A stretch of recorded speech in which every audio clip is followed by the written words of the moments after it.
Ladies and gentlemen, it's a pleasure to finally have this package in front of me. And in case anyone is wondering, it's some animals. Not specifically from All Reptiles, but shipped by All Reptiles. It's a new addiction in a way. Like, I'm absolutely obsessed with those guys at the moment. And at the moment, in this case, is like with a breeding aspect. That means it's gonna be a long-term project with lots of studies and other stuff. I'm careful to open this. I do not want to risk anything with the content. I'm already pretty on the edge with them arriving at all, since temperature has dropped overnight. And even though it was a beautiful warm 12°C day when we agreed that's the right time to ship them, I hoped that they would do hold on to their sweet little lives. And well, that must sound horrible. Okay, it's actually well packed, not gonna lie. Let's see here. Yes, I know I'm zoomed out and all that stuff, so my monitor is in the view, but that shouldn't bother us at the moment. I know, clean view, but you'll see what I mean in a second. The packaging isn't the most interesting thing. Okay, package layer number 1 that I most likely reuse in building enclosures, since it's a good format. Then we have, on top of this, a little place, a little board. And there is stuff in. I'm so happy. Hopefully they are fine. Fingers crossed. I'm so nervous right now, because this has been... Hi! They're beautiful! Okay, it's one box. They're both in one box. Oh, wow. Calm down. Okay, they're alive and kicking. They're absolutely insane. They're very well packed. I'm happy. Oh, there's even a heat pack in there. They're genius. Perfect. This should be absolutely... I wasn't worried for a reason. Let's say like this, but they did a very fine job shipping them. So, hi, I know you little... Whew. Okay. We see a tail. What is this? And why are you trying to jump so much? Oh, there's both of them. I finally got them. 2 wonderful, and they look very active and healthy. Oh, I love them already. Hi guys. Emerald tree skinks. Finally I got them. Oh, you guys, you're cute. Hi. You're so cute. Oh god, yeah. I know. Everything is panicky at the moment. I know. You're gonna get into your enclosure soon. Man, are you beautiful. Oh, you are beautiful. Absolutely adorable. Absolutely amazing. Oh, I do love them so very much. Been obsessed with those guys for a very long time. Reading up on them as much as possible, finding out where to get them. I didn't want to go and get wild caught ones, so I had to contact at some point some breeders and actually get a good choice of breeders here in Canada, which is amazing. There are not many breeders, at least here in Ontario, that I know of. I know that those who are breeding them at the moment are all very kind and very wonderful people. And yeah, you are offspring of a certain bean. And whoever is watching reptile videos over or about emerald tree skinks knows that a certain channel has a reptile or an emerald tree skink that is named Bean, and that's the male of a colony from Red's Faunaverse, if I'm not mistaken. If hopefully I pronounced that right in the first go. I will definitely link this channel and wonderful Red in the description. Definitely gonna check them out, so you'll see the father of those guys. And she is amazing. She was actually very, very kind and talking to me about everything I wanted to know, answering questions. And as you guys might know, me as a German guy, I want to have most of my information documented, written well down, and all that stuff. So I kind of went down the rabbit hole of trying to figure out local bloodlines and what coloration they have. And as far as I can tell, those are of the bit darker variety. Hopefully they're gonna be a bit brighter. I can't blame them for blending in with the surrounding a bit better. They definitely have the brown legs, which is a hint that it could be from the Philippines, straight on the bloodline. But we will figure out. I also don't know if male or female. It's definitely too early to sex them, since they're born in January. Yeah, January. And you need to wait either to use the lights at all, like getting them, or maybe I can show this with this fine guy. Oh, please stay like this. Okay, nope. They're not doing me the favor of giving you an educational session here. I also need to get the camera down and get them. Oh yeah, don't fight, guys. You will get food. I know you have been in that box for a while, and I hope it's warm enough. It's definitely warm enough in this room. It's all heated up, and I can see they're breathing normally. They have a good skeletal structure, absolutely fine. Clear eyes, clear noses, a very, very good sign. And I absolutely love it. I know, you're climbers. I see that. So apparently you can use with this species also a method that has been used with monitors in a while, where you can actually turn them on their back or hold them upright, and then have your flashlight of your camera point behind the tail on the top side, so you can see the lower side of the tail, right behind their legs.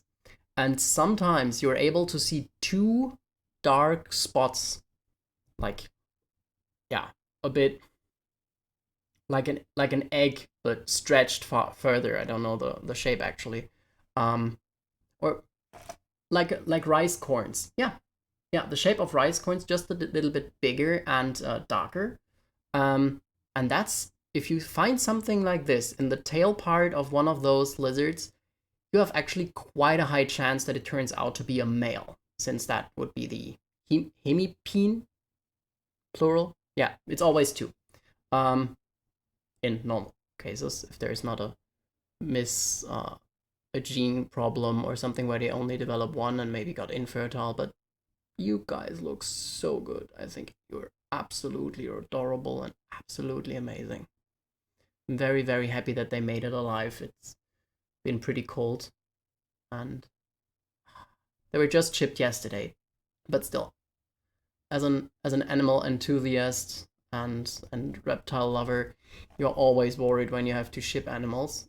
For some reason, I don't feel that much the amount of stress when I'm in the car with them, when I pick them up somewhere or bring them to customers, depending. So I was breeding crested geckos before, and when I sold them, I also had them, and had them in the car, had them all bundled up, and I knew that the temperature was right. I had a thermostat next to it, so everything was fine. But shipping reptiles, oh, you must be thirsty. I'm gonna get you out in your enclosure soon and then spray so you can drink. Yeah, drinking is actually very crucial. They are known for having dehydration issues, and definitely not a beginner pet if you go with wild caughts. Basically, if you're not sure what you do and you get wild caughts of those species, for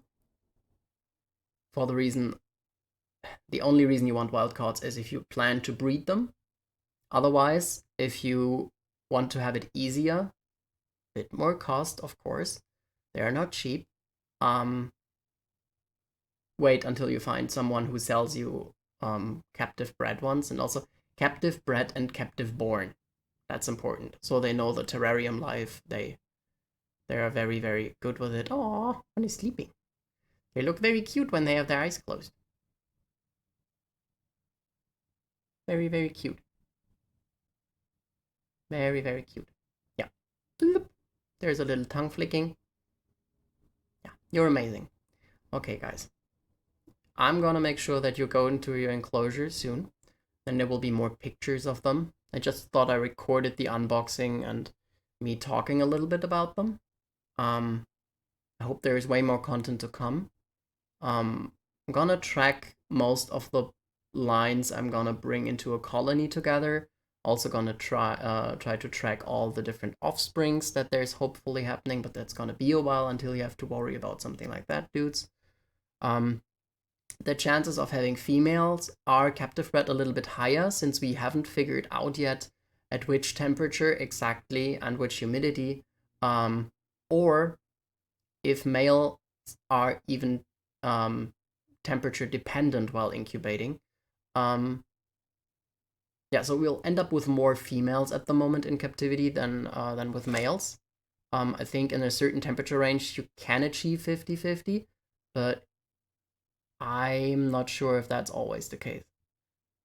Okay, I try to get your patterns there because with those guys, you mostly see them just labeled as their Latin name, which I can look up in a sec. Chill, guys, chill.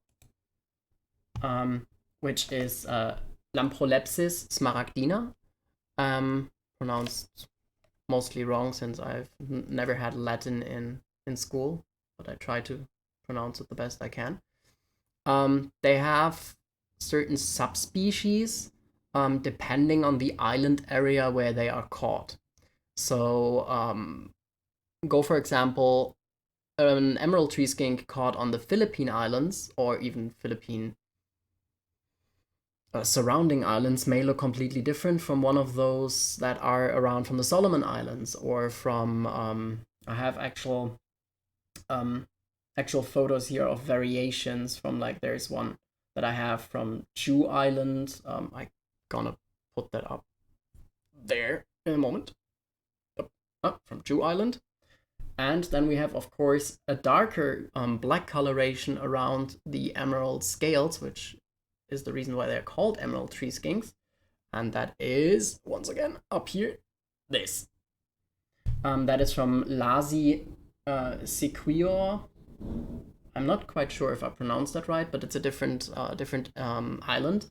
And they look different. They have a different coloration. They have different patterns. Like the Jew Island one had on their hind legs completely brown legs, not a single hint of green. But the Lazi Island one has a darker black pattern on the head, which they have in a way too, which is interesting. But they have also green on the hind legs on the front part, which those two or these two little cuties do not have as much. Maybe you have. Interesting. Gonna try to get some good pictures, but I'm pretty sure the moment I put them in the enclosure, they're gonna hide and then they will be very rarely seen for their first month. And most likely I'm gonna see them for feeding them, whatever, or like if they're curious. I don't know. They need to acclimatize. They need to have their enclosure for a while, and apparently they grow pretty good. If you have all the parameters down, has definitely a lot of care guides out there. And after I keep them for maybe a year, I'm gonna do my own care guide if possible. But I have definitely the assumption that I need to study them a lot more before I do anything care guides, and I go with the stuff that I've learned now from other breeders and from people who keep them for a while. And they're most likely not gonna be the only ones who go into the big enclosure. They have their own for the moment, a small one, and I'm still working on the big one. Also, my misting system is not fully here yet, and we are trying to plan the layout of the different tanks a bit. We also have a giant green amoeba that's named Blitzo, that is also interested in having a connection to the misting system. So we're gonna see how we're gonna figure that one out. But I think this will maybe be manual misting or with more plantation, even though we figured out that Blitzo at the moment is currently ripping up all the plants out of the ground. They're borrowers, I can see that. They're also looking for larvae and beetles under the roots, so they're already pretty busy in their enclosures. We also gonna upgrade his enclosure in May when we go to the Toronto Expo, and 7th of May, yeah, Toronto or Mississauga Reptile Expo, where we hopefully meet again once more the wonderful people that I've been in contact with, and see some of the Canadian reptile celebrities that we are watching here like all the time, like Reptiliatus or even Adam from Wicked. I always butcher that name. I'm so sorry, but why did you choose that name? Wicked Reptiles, and then there's Wickham's. It's your last name, but why is that so hard for me to pronounce? Anyway, you know the guy, amazing, bold hair, glasses, was recently on a Madagascar expedition with Reptiliatus, and a lot of other cool folks around from the area. And it's always a great place to just come together, talk about reptiles, have some good prices, since the vendors there have amazing prices and even sometimes have no tax included. For me as an European, that is so good to just shop and see the price that's on the tag. That is actually what you pay, and not like, oh yeah, actually it was only 150 Canadian dollars, but now it's 170 because there's some weird tax on it. And I was like, all of a sudden the price doesn't look so interesting to me anymore. And yeah, still liking it the European way. The price you see is included with tax. You don't do that, guys, here in you don't do that here in North America and Canada and whatever. Don't know why you want to have everyone else being constantly challenged with math. But anyway, that's it. Enough for now. Because I have it here on the other side, there's also a complete different other color variation from the islands, from Langa, which is most likely the island of the Togian Islands in Sulawesi. Going back up here, that's the same species. Looks completely different, has not much green, has another pattern, and another coloration, but it's the same species. It's still Lamprolepsis smaragdina, or even that guy from the Eluve Kontara Islands. Oh god, that picture is so small. Why? I'm gonna correct the name in a second. This one. Yeah, fully green, but not as crystal emerald green, but more like a brownish yellowish, and also having yellowish tint around the jaw. And normally you have only yellow on those guys on the hind legs when they're adults. There's a yellow scale on the hind feet that tells you that they're males. That's the only hint that you have a male, normally, except if you're lucky enough and have them at the light, so you can actually see the mentioned hemipenes. Anyway, that's gonna be it for now. Okay, those guys have turned around one last time. There you go. You will never see them that small again. They're gonna grow pretty fast. And there we go. Slowly setting them down. No disturbance. And that's it for now. Thanks for watching. And otherwise, I hope to see to see you guys at the expo if possible. And have a great time. Have a great day. See ya.